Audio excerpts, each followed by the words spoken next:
ஒரு ஹபீபுடைய அழுகை, இன்னொரு ஹபீப் அல்லாஹ்.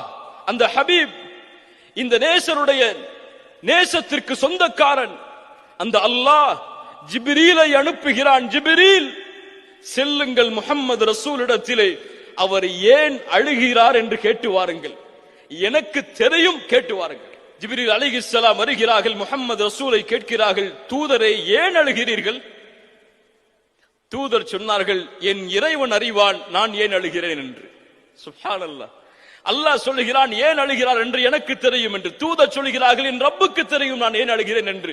ஜிப்ரீல் சென்று சொன்னார்கள், யா அல்லாஹ், கேட்டேன், அவருடைய பதில் இதுதான். ஜிப்ரீல் அலைஹிஸ்ஸலாம் எடுக்க அல்லாஹ் கூறுகிறான், ஜிப்ரீலை மீண்டும் செல்லுங்கள் தூதரிடத்திலே, அவருக்கு சொல்லுங்கள்,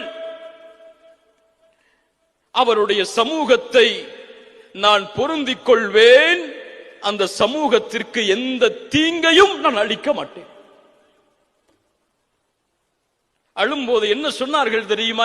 இந்த பதிலுக்கு, அல்லாஹும்ம உம்மதி உம்மதி, யா அல்லாஹ், என் சமூகம் என் சமூகம். இப்ராஹிம் அவரை பின்பற்றாதவரை உன்னிடத்திலே விட்டு விட்டார், என்னால் விட முடியாது யா அல்லாஹ். ஈசா அலைஹிஸ்ஸலாம் உன்னிடத்திலே விட்டு விட்டார், யா அல்லாஹ், என்னால் விட முடியாது யா அல்லாஹ். என் சமூகத்திலே பிறந்த ஒவ்வொரு மனிதனுடைய நிலைமையும் எனக்கு வேண்டும். நீ அவர்களை பொருந்திக் கொள்ள வேண்டும், அவர்கள் செய்த பாவங்களை நீ மன்னிக்க வேண்டும் யா அல்லாஹ். லக்கத் ஜாஅக்கும் ரசூலும் மின் அன்ஃபுசிக்கும் அஸீஸுன் அலைஹி மா அனித்தும் ஹரீஸுன் அலைக்கும் பில் முஃமினீன ரഊஃபுர்